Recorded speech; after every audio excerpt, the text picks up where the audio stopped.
Olá, bem-vindos a mais um Resolvendo Dilemas.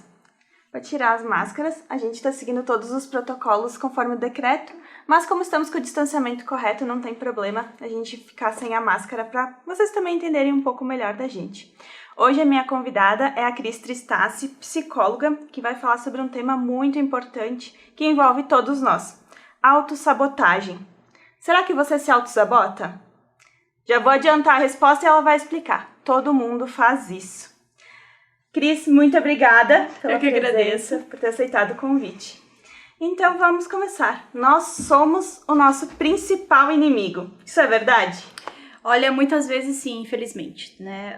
A gente tem o vício de ou achar que a gente não consegue, ou achar que a gente consegue demais, ou pensar, ou então deixar de fazer alguma coisa por pensar que eu não vou conseguir fazer aquilo. Isso são formas de autossabotagem. Às vezes a gente nem tenta, né?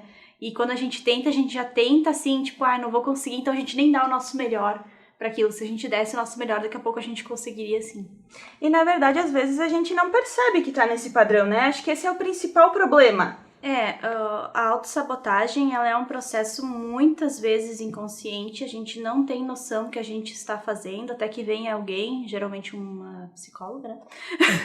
É uma verdade, e mostre pra gente, através das ferramentas terapêuticas, que aquilo ali não está funcionando, né? O jeito como eu estou vivendo está me trazendo sofrimento e precisam ter mudanças. E em que momento que seria interessante buscar um psicólogo? Quando há sofrimento, né? Mas isso é uma coisa um pouquinho controversa, porque eu concordo e discordo com essa frase que eu acabei de falar, né?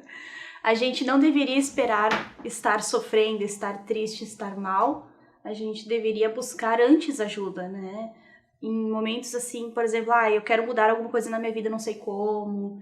Eu quero me entender o mundo que me cerca, para daí poder fazer uma mudança ativa na minha vida. A gente deixa para procurar ajuda quando a gente tá numa situação já de desespero total, né? Quando morreu alguém, eu não consigo sair do processo de luto, quando eu não paro emprego nenhum, quando eu mudo de carreira o tempo inteiro, quando eu tô em sofrimento, às vezes extremo, ou já tô tomando medicação, né? Ou estou com quadros depressivos graves, aí eu procuro um terapeuta. A gente deveria buscar antes, assim, se você sente que tem alguma coisa, assim, que não tá funcionando na sua vida, talvez esse seja o momento mais adequado. Não esperar que esteja lá, sabe?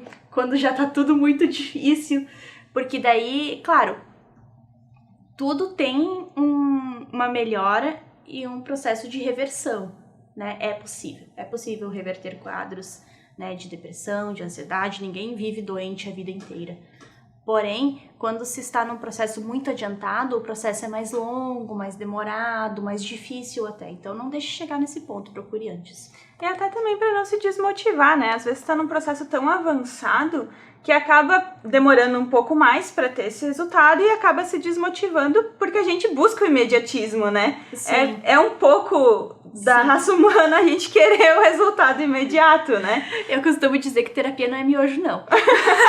Vai demorar um pouquinho. Fica a dica. Vai demorar um pouquinho, a gente tem alguns processos, sabe, a gente precisa entender o mundo à nossa volta, nos aceitar para daí mudar. Entende? Não é assim, tipo, vou chegar no psicólogo, quero mudar hoje. Tu não vai conseguir, né? A tua mudança, ela vai ser muito... Tu precisa de um tempo de transição, tu precisa entender tudo que tá acontecendo, tu precisa compreender, até porque se eu mudar muito rápido, a mudança não é duradoura. Ela é efêmera, ela dura pouquinho, assim, ela parece que esvai entre os dedos. E a gente precisa, assim, de estar ciente da mudança e de arcar com os ganhos e as perdas, porque todo o processo tem ganhos e perdas. E às vezes a gente não está disposto a desistir daquilo que nos faz doente também. É o que a gente às vezes comenta, né? O segurar o espinho, que tem aquela... que é comum nas redes sociais, segurar, né? Que tu abraça o cacto e tu diz, tá doendo. Mas às vezes a pessoa precisa soltar, né? Precisa sim. É que quando tu solta o cacto, assim... no que tu soltar, tu vai sentir muita dor. Porque tu vai arrancar pele com espinho, não é fácil. A gente entende isso, obviamente não é fácil. Porém, se tu ficar ali abraçada com o cacto, tu vai ter aquela dor a vida inteira. Então é meio que escolher, muitas aspas, qual dor você quer, né? Se é a dor da mudança, que logo tu vai cicatrizar as feridas e tu vai conseguir ter abraços mais saudáveis, ou se você quer ficar com esse cacto agarrado, te sangrando pouco a pouco até o dia que a gente morrer. E esse medo eu acho que também é um dos outros autossabotador, né? Porque o medo do que vai ser diferente, ele vai acabar não te deixando agir. É que ser humano é um bichinho acomodado, né? Ser humano... Somos. Ser humano, assim, senta, tá gostoso, ficou. Né? E às vezes nem tão gostoso assim e acaba ficando igual, né? Sim, que é um exemplo bem bobinho, mas que é bem real. Já aconteceu, por exemplo, de estar na cama e tá aquela vontadezinha de fazer xixi. E não ficar deitada. Não vai passar, vai só piorar. E a gente fica. E às vezes a nossa vida ela é muito assim. A gente vai ficando, sabe? Vai ficando e não vai se entendendo que daqui a pouco é melhor eu levantar e mudar de uma vez a minha vida do que ficar ali deitada esperando que vá passar dor, que vai passar desconforto, quando na verdade tá só aumentando. Isso eu acho que é outra coisa também que acaba pesando, né? O autossabotador, ele chega num ponto que ele não dá conta. Ele acumulou tanto que chega num ponto que ele já não sabe mais como agir e o que fazer. É mais ou menos isso, né? É mais ou menos isso. E a gente não pode esquecer que uma coisa puxa a outra também, né? Eu tô muito ansioso, né? Eu sou uma pessoa ansiosa, tô sempre ansiosa. Tá, o que tem por trás dessa ansiedade? O que mais que tem? Né? Tem pessoas que são ansiosas porque são inseguras. Tem pessoas que são ansiosas porque não conseguem esperar pelo outro. Tem pessoas que são ansiosas porque passaram por situações em sua vida que a deixaram desta forma. Tem pessoas ansiosas porque tinham pais ansiosos e assim por diante. A gente precisa ver o que está alimentando a tua ansiedade. A ansiedade são as frutinhas. Né? O que está alimentando essa árvore? Né? O que está dando gás para cada vez mais estar produzindo frutos de ansiedade?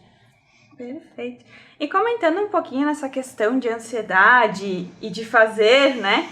Vamos para a parte do eu sou boa com todo mundo, que inclusive foi uma das questões que o pessoal me trouxe pelas redes sociais para a gente debater. Eu faço tudo pelo outro. Sabe que tudo em excesso faz mal. Né?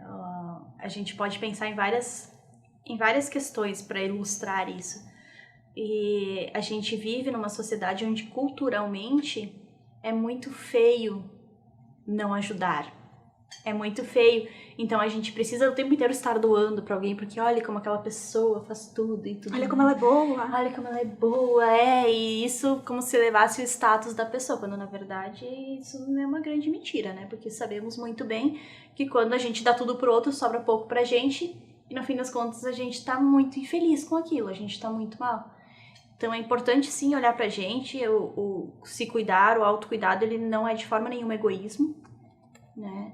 Egoísmo, por exemplo, é eu comprar um bolo e comer sozinha e não te dividir contigo, né? Me cuidar, dizer eu não posso sair hoje porque não estou bem, estou cansada, ou enfim, mas coisas, dizer não para um relacionamento onde tu não é feliz, isso não é egoísmo, isso é preservação, autocuidado e saúde mental. E é uma linha que a pessoa que tá do outro lado, que tá acostumada com isso de escutar, mas tu que é boa não vai fazer isso, né? Que eu tenho certeza que tu já deve ter escutado, eu já escutei, e você de casa também já deve ter escutado em algum momento na sua vida.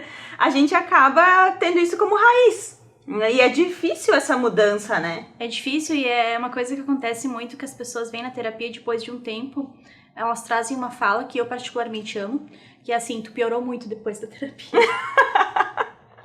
Eu adoro. Aliás, quantos pacientes falam isso, eu me sinto maravilhosa, porque é sinal que realmente a pessoa tá olhando mais pra si, não tá fazendo tudo pelo outro.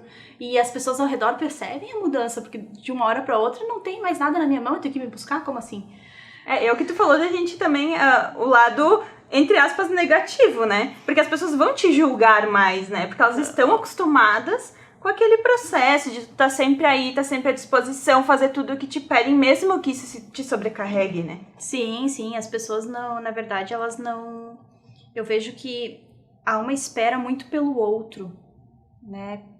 Ao invés de eu me fazer feliz, eu quero arranjar alguém para me fazer feliz, né? Ao invés de eu mesma, vamos dizer assim, arrumar a minha vida, eu espero que alguém entre na minha vida e arrume minha vida. Quando a pessoa se dá conta do poder que a pessoa tem na mão, Aí ela vê assim, nossa, olha quantas coisas eu posso fazer, olha quantas coisas eu posso fazer diferente ou ser diferente. E a gente não se dá conta que a gente tem todo esse poder na nossa mão. E a gente fica lá esperando o outro vir salvar a gente, quando na verdade a gente pode se salvar com folga, tá? Com folga. É o autoconhecimento, né? Processo e saber encontrar onde que estão esses detalhezinhos lá da nossa infância, da nossa criação, do nosso convívio mesmo. Sim. Porque a cultura não é só dentro da nossa casa, né? É a cultura da sociedade, é a cultura religiosa, tem inúmeros por aí, né? Sim, é porque se atravessa, né? Na verdade, essas questões do macrosistema, que é a nossa cultura, nosso país, nosso mundo, nossas crenças, tudo isso são questões que se atravessam na gente, sabe? A gente não é um mundinho isolado, nós somos seres sociais. Então, assim, o que acontece na minha casa, o que acontece no meu país, o que acontece no mundo, o que acontece lá na Romênia, de certa forma também está aqui, né, dentro de mim. Nós somos seres, quando a gente entender que nós estamos todos conectados enquanto sociedade, eu conheço a Michelle, que conhece fulano, que conhece fulano, tal e tal e tal, e se eu faço mal pra Michelle vai fazer mal pra fulana, que vai ser agressiva com fulana, e assim por diante, a gente precisa modificar essa corrente, entende? E começa no autocuidado, começa dizendo assim, não, hoje eu não posso, né, eu não posso sair contigo, não tô bem. Aí tu vai dizer assim, ela não quis sair, e aí tu vai entender que tu também pode. E a gente vai passando também redes de autocuidado, entender que o não, principalmente nesse contexto de relacionamentos, né, seja ele de amizade, afetivo ou familiar, o não, ele é muito poderoso, porque ele é libertador, né? Tu pode dizer que não é feio. Sim. E até também é a forma como tu educa o outro de te respeitar, né? Porque tu acaba dizendo sim, mesmo não estando com vontade, é uma forma de educação, que a outra pessoa compreende que tu vai estar sempre disponível. E aí vira uma bola de neve. Vira mesmo. Mas assim também, uma outra pergunta que veio para nós através das redes sociais é o fato de não me acho boa o suficiente. Que isso, infelizmente, a gente vê muito, principalmente na questão do feminino, pelo menos dos que convivem mulheres, comigo. Né? Dessa dúvida, eu acredito que mais ligado à expectativa do que o outro vai achar do que efetivamente ela. Como é que... Isso é um autossabotador também, né? Sim, e isso tem muita ligação com o machismo, né? E uma questão que tem um nome difícil, porém é muito fácil de entender, que é a defectividade essencial feminina. O que é isso, né? Um palavrão. Né? A defectividade é que, por essência, a mulher é defeituosa. Existe essa cultura de que, por essência, a mulher ela é defeituosa em algum âmbito. Então, ela ou tá muito gorda, ou tá muito magra, ou o cabelo isso, ou o cabelo aquilo, ou tá com pouca maquiagem, ou tá com muita maquiagem. Perceba que, como nunca nada tá bom, existe essencialmente um defeito. Isso é uma cultura muito da sociedade que, apesar de existir um padrão de beleza, mesmo as mulheres que estão nesse padrão também nunca tá bom. Né? A Bruna Marquezine esses dias foi taxada de muito magra, eu fiquei, mano... Perfeita, né? E assim por diante. Então, se ela sofre bullying, então adivinha uma menina mais gordinha, ou as meninas muito magras, ou aquela menina que não tá no padrão, porque a maioria das pessoas não estão no padrão de beleza. A grande maioria não está no padrão. Então, elas, daqui a pouco, fazem e acontecem para ficar um pouquinho mais encaixado dentro desse padrão, e não só fisicamente. Inclusive de personalidade, tem que ser educada, tem que ser querida, não pode falar alto, não pode falar palavrão, não pode beber, da maneira certa. Tem que sentar assim, tem que sentar assado, tem que falar em tal altura, não pode... É tanta coisa que a mulher tem que ser que é difícil, né? Então, claro que volta e meia, a gente, enquanto mulher, enquanto feminino, a gente não se sinta boa o suficiente pra nada. Isso sim é um autossabotador, o fato de se sentir insegura, se sentir mal e achar que nunca vai dar conta. E nesse caso, o que a pessoa faz? Como a pessoa pode sair desse padrão? Porque, claro que também tem que ver qual é o sentido que ela não está se sentindo boa o suficiente. Mas tem alguma dica, alguma coisa que dá para ir colocando em prática? Olha, tem bastante. A primeira é procurar ajuda, né? Eu acredito que a partir do momento também que a gente olha para o outro no sentido de ajuda, acredito que a gente tenha muitas chances de evoluir, inclusive enquanto sociedade, e começar a olhar o que é que estão cobrando de ti, né?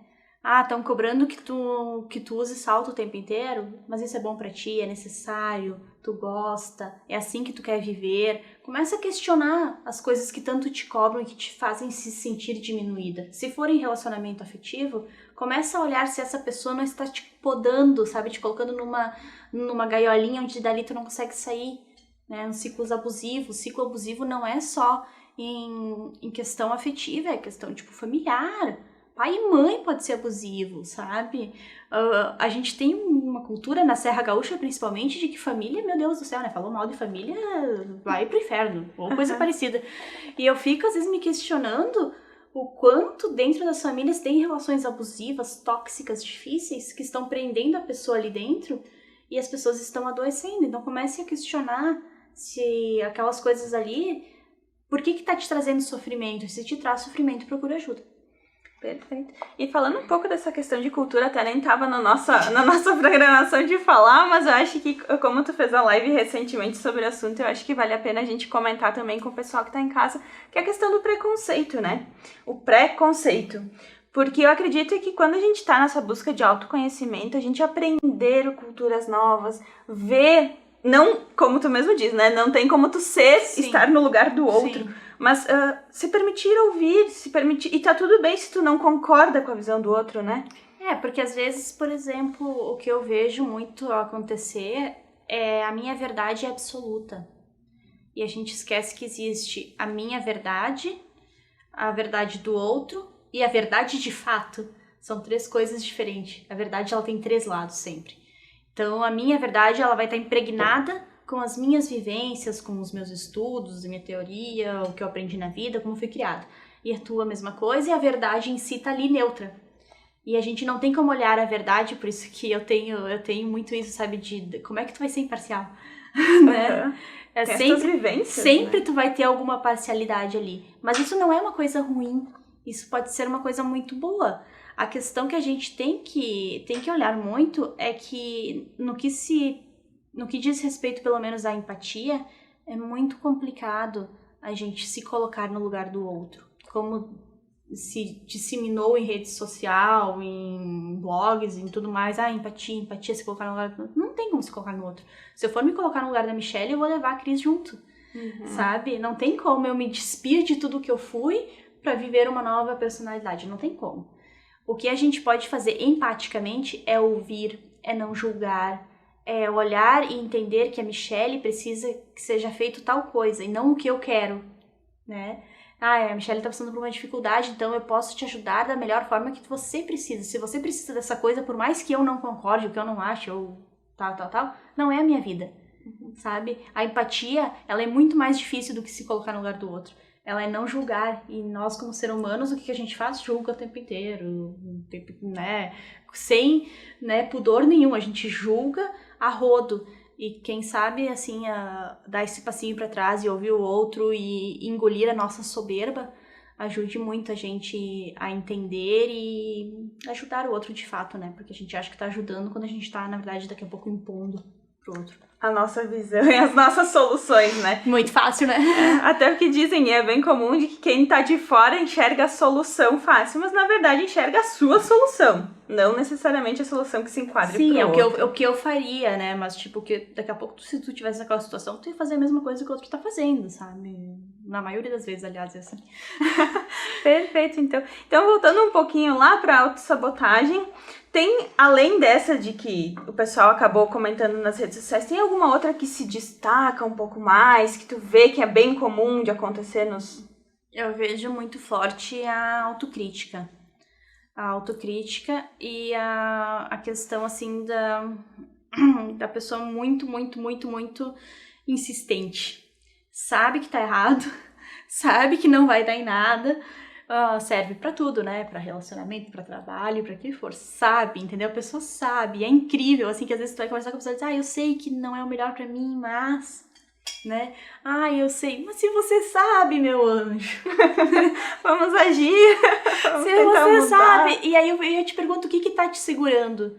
Que tu não tá fazendo nada a respeito? O que tá ali, tipo, pegando e... É como se fosse uma mão invisível que te segurasse por trás. E é nessa mão invisível que a psicologia tá muito interessada em tratar. né? Em largar e que tu possa, de fato, caminhar. Perfeito. Então, acho que esse seria o ponto crucial Não sei que momento eu devo pedir ajuda. Se você não tá conseguindo sair de um padrão, é o momento exato de pedir ajuda, né? Eu assim, não é pra vender o peixe nem nada, mas eu acredito muito em prevenção em saúde, né? Acredito muito. Acho que a gente tem uma cultura de olhar para nós enquanto doença, né? Enquanto a gente tá doente, a gente procura ajuda. Quando a gente tá bem, a gente, né? Vai levando. Mas sim, se tu sabe que não tá bom, procura ajuda, sabe? Não é vergonha. Ou escuta também assim, é fraqueza, né? Fraqueza é uma palavra muito... Olha que ironia, né? Fraqueza é uma palavra muito forte pra gente usar, sabe? O que é fraqueza? Se a gente for, assim, desmistificar as palavras que a gente usa, não vai sobrar muito argumento, sabe? E todos nós precisamos de ajuda, né? A comida que tu come, que tu vai comprar no supermercado, alguém colocou na prateleira, alguém embalou, alguém processou e tudo mais. Então começa aí, sabe? Todos nós vivemos com a ajuda do outro ser humano. O que é diferente na saúde mental? Você tem um preconceito, né? Tem, que é só pra louco e tudo mais. Acabamos de falar sobre preconceitos, então vamos mudar um pouco essa ideia, que não é bem assim. Bom, então, Cris, nós estamos indo para o finalzinho da nossa entrevista. Eu gostaria de agradecer a tua presença, agradecer o bate-papo. Se tu quiser deixar uma mensagem final para quem tá se sentindo sobrecarregado, que tá percebendo, que tá se auto-sabotando. Sim, a principal coisa que eu diria principalmente, eu sei que as mulheres assistem muito, né, o programa, e as mulheres têm o vício de achar que tem que ser forte o tempo inteiro. E mais do que ser forte, as mulheres têm o vício ainda de achar que tem que dar conta de tudo o tempo inteiro. Então, assim, deixa a louça pra lá, se tá cansada, descansa, sabe? Não precisa estar tudo lindo e maravilhoso o tempo inteiro. Tira um tempo pra si, sabe? Vê um filme que você gosta, lê uma coisa que você gosta, faça alguma coisa que você gosta, faça alguma coisa por si. Porque você não tem como ajudar o outro estando mal. Perfeito, então, com essa mensagem final, eu gostaria de agradecer a presença de vocês e também de aproveitar para comentar uma das coisas que eu aprendi, que eu levo para minha vida e aplico sempre. Faça o seu melhor. Se você estiver dando o seu melhor, tá ótimo. Não importa o que os outros falam. Tá ótimo assim. Continue assim que você está no caminho certo. Muito obrigada e até o próximo programa.